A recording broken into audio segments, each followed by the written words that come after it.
Bao Island Storyteller, Journey to the West. Hey kids, welcome to Bao Island. On Bao Island, every story has a taste. Today's taste is warm rice from a wooden box, standing in a green field that stretches to the mountains. This episode, we're in Chishang and Guanshan. Today's story, The White Bone Demon. Welcome back to the Bao Island bus. We've crossed the county line into Taitung and I've parked the bus in Chishang Township, because from here, we're getting on bicycles. This is Brown Avenue. Looking around, odd, this road. This road. It just goes straight through the middle of the rice paddies, no buildings, no telephone poles, nothing on either side except rice, mountains, and sky. The paddies are this deep, living green that goes all the way to the mountains. Brown Avenue in Mandarin is about 4 kilometers of narrow, unpaved road cutting through the fields. It became famous after a mobile phone commercial was filmed here 20 years ago. One actor, one road, one vast green field. After the commercial aired, the whole country wanted to come. And the farmers just kept farming. The rice kept growing. The road stayed unpaved. It was already beautiful, it just took the right angle to show people what was there.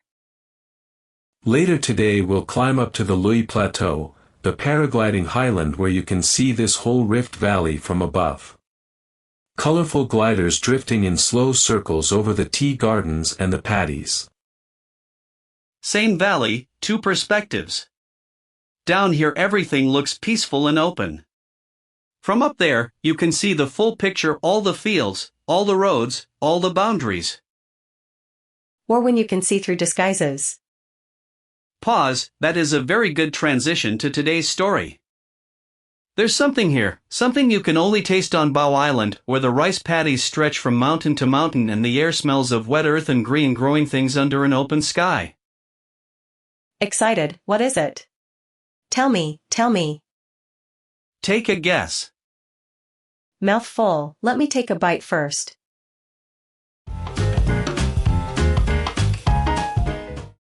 Very excitedly, we stopped at a Guanshan lunchbox shop, just south of Chishang, in the next township over. Guanshan is Chishang's neighbor and rival in the great lunchbox wars of the Rift Valley. How is it? I have the whole spread right now and I need a moment. Pause, okay. The Guanshan style is a little different from Chishang. The rice is similar, grown from the same mountain water, but the toppings lean heartier. Braised pork belly with a thick soy glaze, stir-fried wild mountain vegetables, pickled bamboo shoots, and a slab of fried tofu. The pork is so tender it falls apart when you look at it. The rivalry between Chishang and Guanshan lunchboxes is one of the great food debates in eastern Taiwan. Hearty, warm, honest, and completely what it appears. The rice tastes like rice. The pork tastes like pork.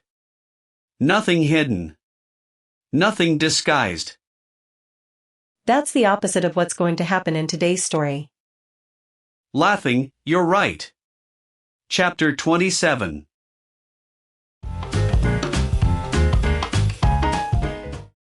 The party is traveling through a wild mountain region.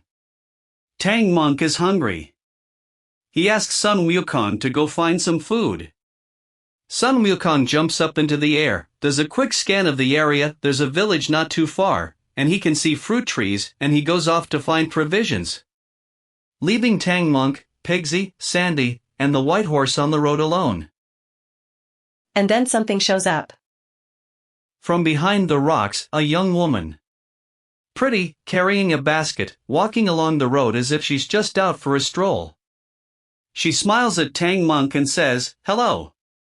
Are you monks heading west? You must be tired. I've brought food from my home, rice, vegetables, some steamed buns. Please, take it." Slowly, she's not a young woman. She is not. She is a monster called the White Bone Demon, Bai Gujing, who has lived in these mountains for centuries. She has spent years learning to transform perfectly into any human form. And she has been watching the party. She knows that if she can capture Tang Monk and eat his flesh, she will gain immortality. So the food she's offering, that's a trap? Everything about her is a trap. But she's so perfectly constructed that she doesn't need to force anything. She just needs Tang Monk to take the basket.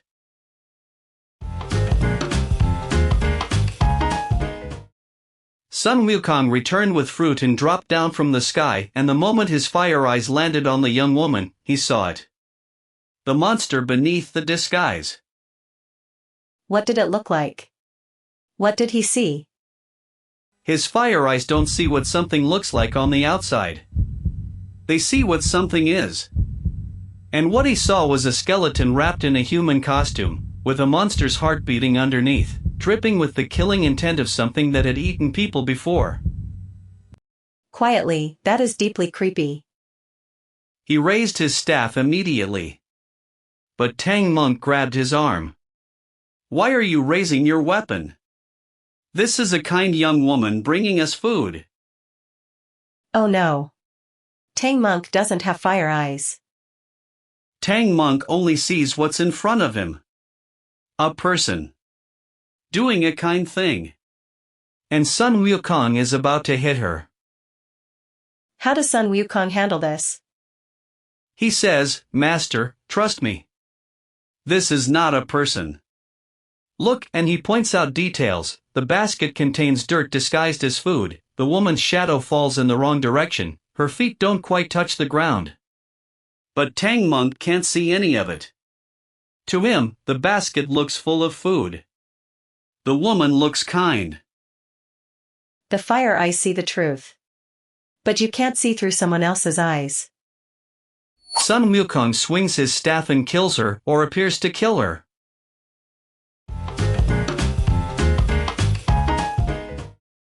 But here is the white bone demon's real genius. She doesn't die. At the last second, she abandons the body, the illusion, and escapes as a wisp of smoke. What Sun Wukong's staff actually hit was an empty shell of flesh and bone, a costume she left behind. She ran away and left a fake body for him to hit? She knew this might happen. She planned for it. The original text describes her as the most cunning demon in the mountain. She survived this long not by being stronger than everyone, but by being smarter. What does Tang Monk see when he looks at the ground? A dead girl. An innocent young woman, lying on the road, with Sun Wukong's staff in the air above her. Very quietly, he thinks Sun Wukong murdered someone. He starts reciting the tightening spell. The golden band around Sun Wukong's head, Guanin's gift, begins to squeeze. Wincing, that must be agony. Sun Wukong is on his knees on the road, in terrible pain. He says, "Master. Please. She was a demon. If I hadn't killed her, she would have eaten you." Tang Monk says, "I see only a dead girl. I see no demon."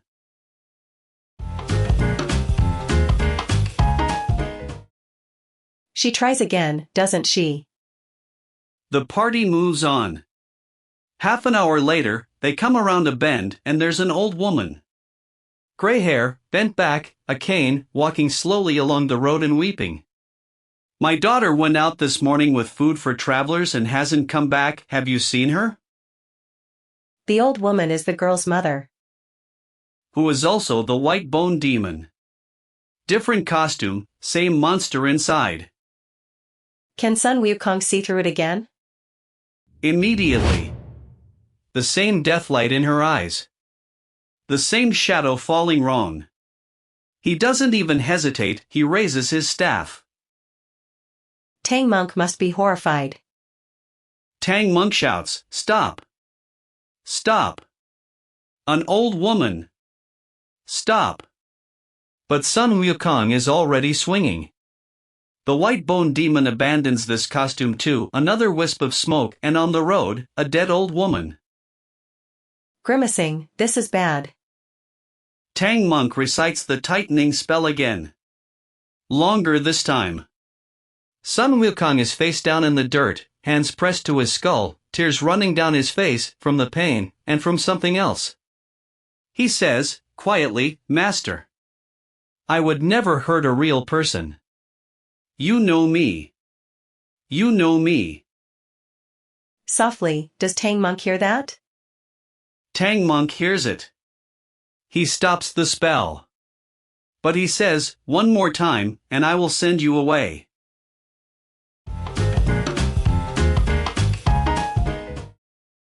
We've driven up to the Luye Plateau now, the paragliding highland above the valley. Look up. Gasping, there are people in the air. Paragliders, red, yellow, green, floating in huge slow circles against the blue sky. And below them, the whole Rift Valley spread out like a map. The rice paddies we were cycling through this morning are tiny green squares in the distance. Luye Plateau sits at about 300 meters above sea level. The terrain creates reliable updrafts that keep gliders aloft for a long time. From up here, you can see the full shape of the valley, both mountain ranges, the river, the farms, the towns. It looks so peaceful from up here. But each of those little green squares is someone's rice crop, someone's livelihood. The view is peaceful, but the work is constant. Like the paragliders, they look like they're drifting, but up there it's constant adjustments. Reading the wind, the angle, the air. Like the story is shaping Sun Wukong. He's being pushed through the hardest experiences and it's making him something. He's about to be pushed further than he's ever been pushed before.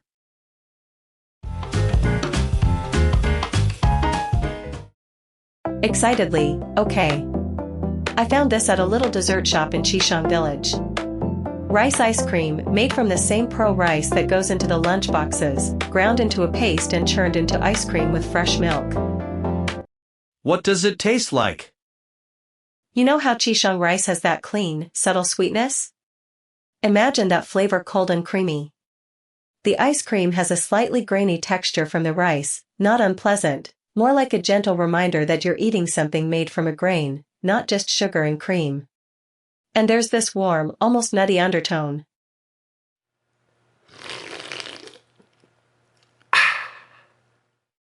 Cold, gentle, surprising. Things are not always what they appear. This looks like regular ice cream. But when you eat it, you taste the rice paddies, the mountain water, the whole valley. It's deeper than it seems. Like someone who looks simple but isn't. Like guanine. Soft willow branch. Immense power. Pause, and very much unlike what's coming next in the story.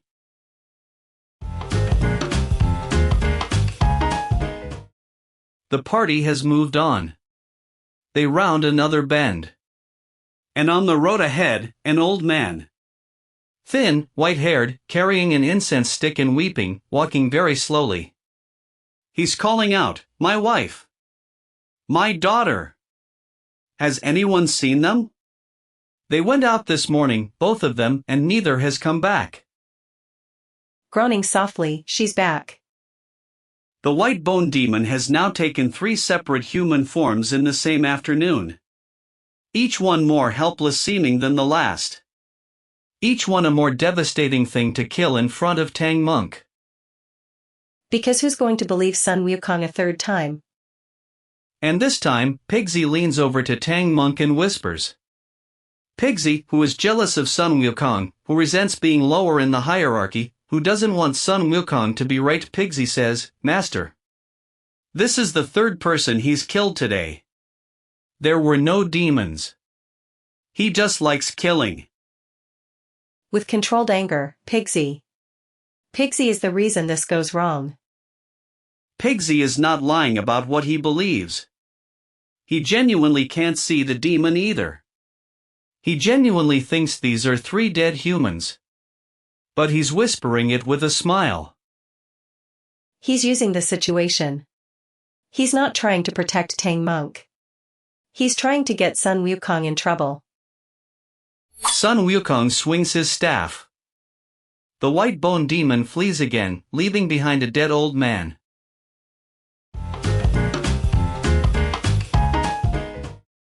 Tang Monk writes a letter. With a brush, on paper, right there on the road. He says, Sun Wukong, you have killed 3 innocent people today.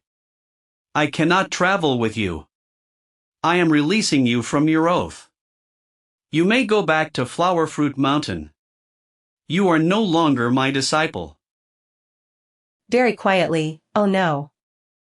He hands Sun Wukong the letter. Sun Wukong takes it. He reads it. And for a long moment, nothing moves. What does Sun Wukong do? He kneels. He bows his head to the ground 3 times. He says, Master, I know what I saw. I know I did the right thing. But I also know you believe what you believe, and I cannot change your eyes. He pauses. If the road gets dangerous, please think of me. Voice very small, he just accepts it. He doesn't yell. He doesn't argue. He doesn't use force to make Tang Monk stay with him. He bows. He turns. And he flies away. That is the saddest thing in this whole story so far. There's something about being right and still losing. That's a real feeling. Quietly, has Sun Wukong ever felt that before? Being sure of something and having nobody believe him? Not like this. He's been doubted before. He's been wrong before. But this is the first time he's been completely right about something that mattered deeply and lost anyway, because of someone else's limitations and someone else's lies.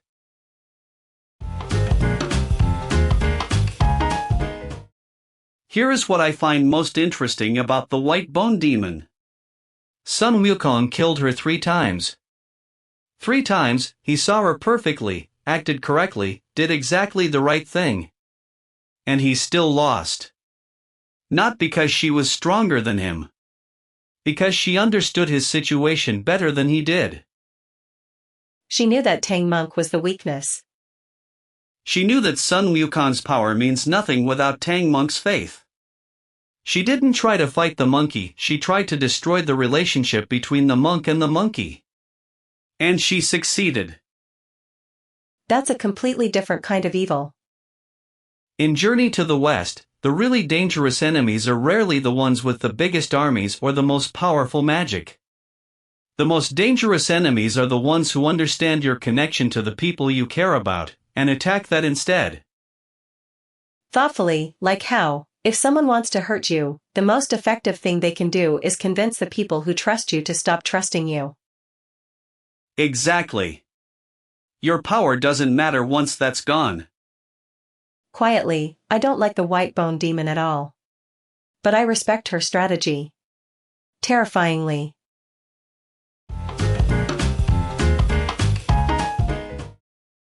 We're back on Brown Avenue for one last ride. The afternoon light is changing the color of the paddies.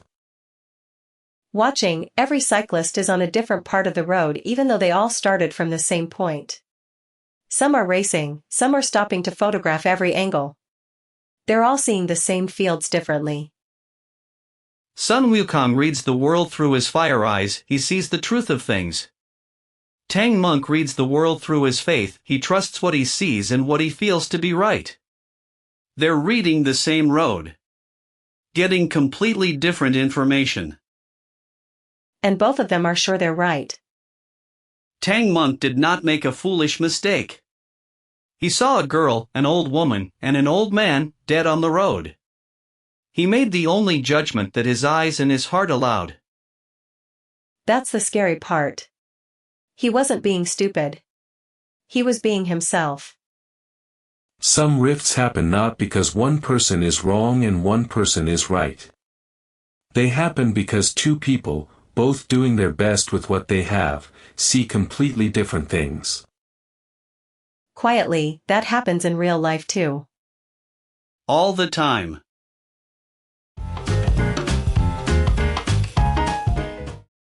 What does Sun Wukong do after he flies away?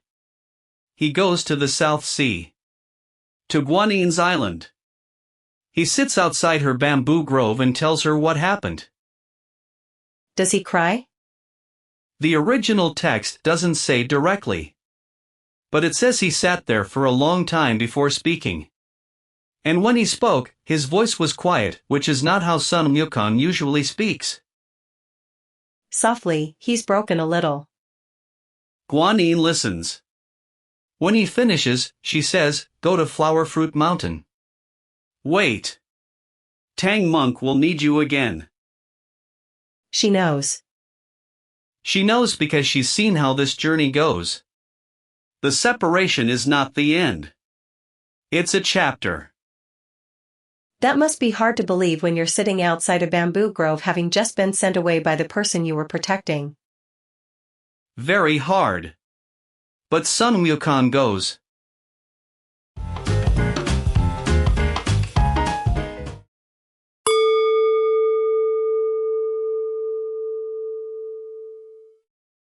Time to wrap up. The sun is getting low over the rice paddies and Brown Avenue is turning gold. Today we came to Chishang and Guanshan, the Rift Valley's rice country, cycling Brown Avenue through the paddies and climbing up to the Luye Plateau to see the whole valley from above. We had hearty Guanshan lunchbox dishes and Chishang rice ice cream that tasted like the valley itself. And we heard the story of the white bone demon, a monster who never once tried to match Sun Wukong in a fair fight. She transformed into a girl, then an old woman, then an old man. Sun Wukong killed all three versions. He was completely right each time. And he still lost the thing that mattered most. Because the battle wasn't about strength. It was about trust. And Pigsy's whisper was the one weapon Sun Wukong couldn't block. What happens next? Next time we head to Luye, the paragliding plateau, the tea gardens, and the famous Chula Ranch. We'll have Chula fresh milk ice cream and Liu Long tea jelly. And the story, Sun Wukong goes back to Flower Fruit Mountain, which has been devastated in his absence, and while he's mourning his home, Tang Monk walks into a forest and gets captured. Without Sun Wukong. He needs him already. Softly, being right and being believed are not always the same thing. On Bao Island, stories grow up with you.